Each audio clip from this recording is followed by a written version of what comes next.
सुरजीत जी। राधे राधे महाराज जी। राधे राधे महाराज जी। महाराज जी, प्रश्न बहुत बार आता है कि हमने सबके साथ अच्छा करने की कोशिश की, मदद की, बट बदले में हमें ये मिला वो मिला और नफरत ही मिली। हम ये कहते हैं कि हम किसी के साथ अच्छाई का बर्ताव करते हैं तो हम बदला क्यों चाहें? भगवान ने हमें अच्छाई करने का गुण दिया है तो हम दूसरों के साथ अच्छाई करें। नेकी कर दरिया में डाल। हम ये क्यों देखें कि हम उसको पानी पिलाए, वो हमको थैंक यू बोले, वो हमें धन्यवाद बोले, वो हमारे साथ अच्छा आचरण करे। उसका बुरा स्वभाव है, वो बुरा आचरण करेगा। मेरा अच्छा स्वभाव है, मैं अच्छा आचरण करूंगा तो मुझे कभी दुख नहीं होगा और हम महान बन जाएंगे। हम लोग इसी में गिर जाते हैं कि हमने इसके साथ अच्छा व्यवहार किया, या मेरे साथ बुरा कर रहा है, तो फिर हम उसके साथ बुरा व्यवहार की बात सोचने लगते हैं, तो हम अपनी अच्छाई से गिर जाते हैं। सोचते हैं भगवान तुम्हें देख लेंगे, इतना तो आ ही जाता है ना दिमाग में। अब हम गिर गए अपनी अच्छाई से। अच्छाई तो अच्छाई ही रहनी चाहिए, अच्छाई में बुरा। एक बार एक काशी में गंगा जी में बिच्छू बहती जा रही थी, तो एक अच्छाई करने वाले ने उठाया, बिच्छू ने डंक मारा वैसे, फिर उठाया, फिर मारा, तो एक आदमी ने कहा पागल हो क्या, वो बार बार मार रहा है डंक और आप उठा रहे हो। बोले ये उसका स्वभाव है, बिच्छू का स्वभाव है डंक मारना, और मेरा स्वभाव इसे बचाना, मैं इसे बचाऊंगा। और बाहर एक बार कर दिया। तो ऐसे जैसे गलत स्वभाव के लोग हैं, अब आप अच्छा बर्ताव करेंगे तो वो बेचारे करें क्या? उनके पास सामग्री इतनी है, वो आपकी अच्छाई का उत्तर बुराई से देंगे। आपको चाहिए अपनी अच्छाई बचाकर उनकी बुराई को वापस कर दें।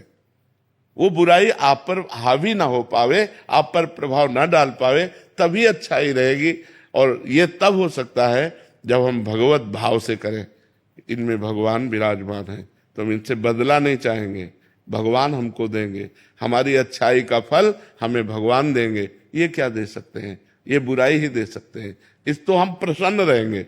अगर हम किसी व्यक्ति से ये आशा रखें कि हम अच्छाई करें और वो हमारे साथ अच्छाई करे, तो असंभव।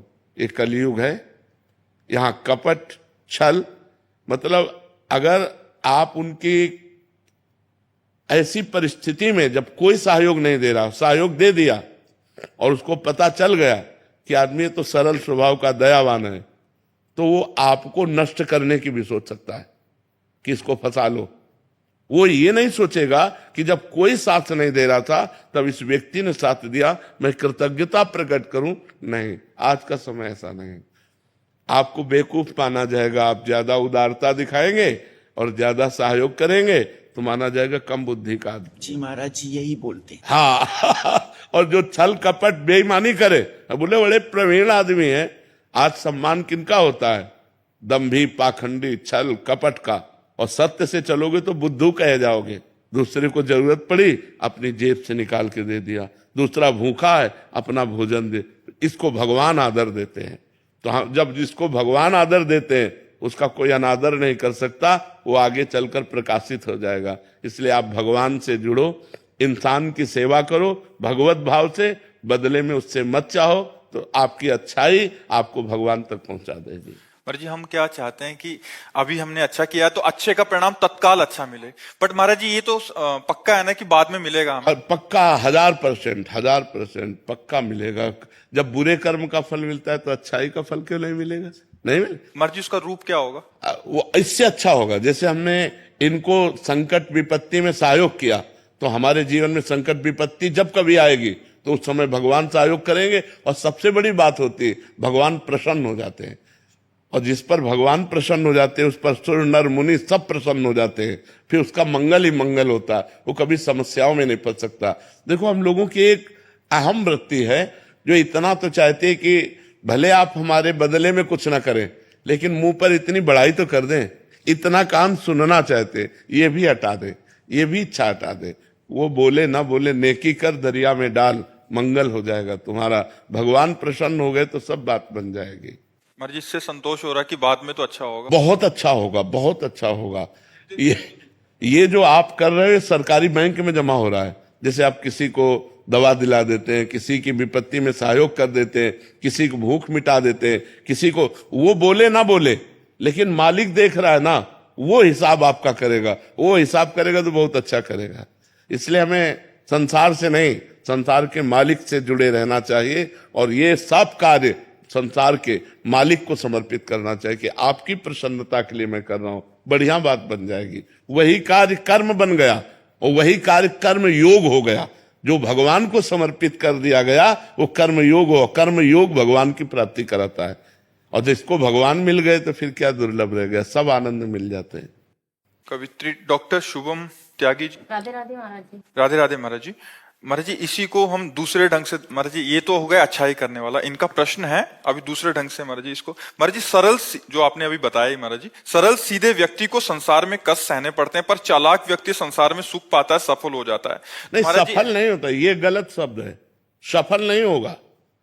कभी कोई चालाकी से सफल हो सकता है। रावण जैसा कोई चालाक पुरुष था, सब विद्याओं का ज्ञाता परम चालाक था। कालनेमित से बढ़कर कोई चालाक था? पूरी संजीवनी बूटी जैसी ही द्रोणागिरी में हर औषधि को कर दिया और साधु बनकर बैठ गया। हनुमान जी ने मार डाला, राम जी ने रावण को मार डाला, रहा न को कुल रोवन यारा। चालाक पुरुष सफल कैसे हो सकता है? नहीं, सीधा सरल पुरुष कष्ट पा सकता है पर सफल सीधा और सरल सच्चाई पर चलने वाला हो। जैसे धर्मराज युधिष्ठिर बिल्कुल सीधे थे, यहां तक इतने सीधे थे कि युद्ध क्षेत्र में कल कौन सी रणनीति है वो जाके दुर्योधन सीधे पूछ लेता था। भ्राताश्री कल कौन सा चक्रव्यूह रचना है, तो वो बता देते थे। इसीलिए भगवान दो बैठक करते थे, एक युधिष्ठिर के साथ और एक युधिष्ठिर से अलग।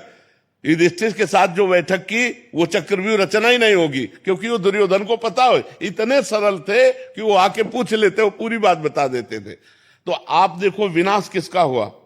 चतुर चालाक, जिसके साथ शकुनी, दुशासन, कर्ण, दुर्योधन के साथ इतने चालाक, चालाकी की हद थे ये लोग। तो क्या ये लोग सफल हुए? नहीं, सफल हुए सीधे साधे युधिष्ठिर जी महाराज, और नाश हुआ उन चालाक पुरुषों का। तो चालाक पुरुष तुम्हें सफल होते नजर आएगा लेकिन सफल नहीं हो सकता। सीधा साधा पुरुष तुम्हें दुख भोगते नजर आएगा लेकिन वो दुख भोगेगा नहीं, आगे चलकर वही विजय को प्राप्त होगा। थोड़ी यात्रा ऐसी है जिसमें संशय हो सकता है देखकर कि बेईमान, दुष्ट, चालाक, कपटी पुरुष उन्नति को प्राप्त हो रहा है और धर्मात्मा, ईमानदार दुख को प्राप्त हो रहा है। थोड़ी देर की यात्रा है लेकिन परिणाम में जो सही चल रहा है उसका सही परिणाम होगा और जो गलत चल रहा है उसका गलत परिणाम होगा पक्का। आज तक की पूरा सृष्टि का विधान ऐसा है। जी जी महाराज जी। लेकिन ट्रांसफर पोस्टिंग में कई बार चालाक लोग अच्छी जगह ले जाते हैं और सीधे सरल लोगों के ट्रांसफर कहीं भी नहीं ऐसा।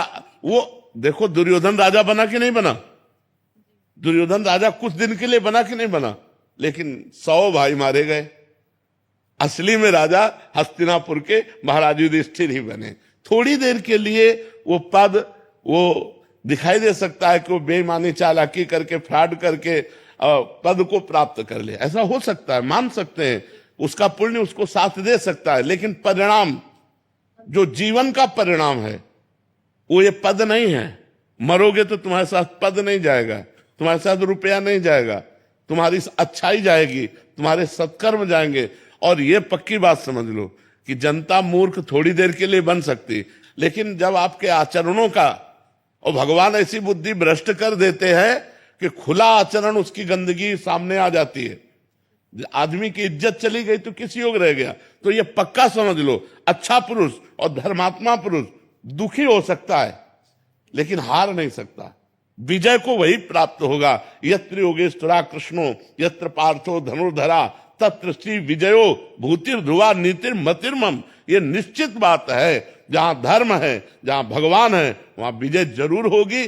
थोड़ी देर के लिए, अब जैसे 12 वर्ष का वनवास, 1 वर्ष का अज्ञातवास महाराज युधिष्ठिर को हुआ, इतने धर्मात्मा होते हुए, और ये दुष्ट लोग मौज उड़ाते रहे, लेकिन परिणाम में महाराज युधिष्ठिर ही चक्रवर्ती सम्राट बने और 100 के 100 कौरव मारे गए। तो इसलिए हमें अपने मन को धर्म में ही लगाना चाहिए, चाहे थोड़ा दुख मिले, थोड़ा उन्नति कम दिखाई दे, लेकिन आगे चलकर वो उन्नति को प्राप्त होगा। धर्मात्मा दीपक की तरह जलता है पर वो जलता रहता है, और अधर्मी हाइलोजन की तरह जलता है पर फ्यूज हो जाता है। वो एकदम चढ़ा और एकदम फ्यूज हो गया, एकदम नष्ट हो गया। धर्मात्मा पुरुष दीपक की लौ की तरह जलता रहता है और अपने घर को प्रकाशित कर देता है। इसलिए धर्म से चलो, भगवान का आश्रय लो। बुरे आचरणों से कभी किसी का कोई लाभ नहीं हुआ, थोड़ी देर लाभ होते दिखाई दिया, लेकिन परिणाम में विनाश ही होगा, अशांति ही होगी। कभी पाप कर्म करने वाला, छल कपट करने वाला सुखी नहीं हो सकता। परिणाम में थोड़े दिन तो आपको लग सकता है कि सुखी हो रहा है, लेकिन फिर ऐसा रहेगा कि मिट्टी में मिल जाएगा, रहा न को कुल रोवनिहारा। सामने से तो बहुत सुंदर दिखाई दे रहे और पीछे जो पाप कर रहे तो मालिक देख रहा है, उसका हिसाब मालिक करेगा। मालिक की दुकान में है सबका जीवन खाता, पाई भर का भी चूक नहीं होती हमारे मालिक से। एक एक बात का हिसाब होता है। अगर हमने अंगुली भी उठाई है तो उसका भी हिसाब है कि क्यों उठाई और कैसे उठाई। परमात्मा सबको देख रहा है, इसलिए ये मत दे जानो कि कोई देख नहीं रहा है, हम अच्छाई कर रहे हैं, हमें बुराई पर बुराई मिलती चली जा रही, कोई हमारे देख नहीं, परमात्मा देख रहा है। और जो एक है कि मैं छल कपट बुराई से बढ़ रहा हूं, तो देख लेना तुम नष्ट हो जाओगे। जैसे किसी को दो आदमी हाथ और पैर पकड़कर ऊपर 7वें खंड में ले जा रहे हो, वो सोचे मैं बड़ी मौज से जा रहा हूं, मौज से ले जा रहे हो, ऊपर से पटकने के लिए ले जाया जा रहा है। ऐसे पापी आदमी यदि बढ़ोतरी को जा रहा है तो समझो उसका नाश होने वाला है, और धर्मात्मा पुरुष दुख मिल रहा है तो समझो अब ये ऊंचाई पर चढ़ेगा। तो आज तक जो हमारा इतिहास साक्षी है, जिसमें महापुरुष गए हैं, वो मार्ग सत्य है, वो अच्छाई है, वो परोपकार है। अगर इसमें चलेंगे तो हम महापुरुषों की गति को प्राप्त होंगे। अंतिम गति हमारी सुधर जाए, यही मनुष्य जीवन का लाभ है।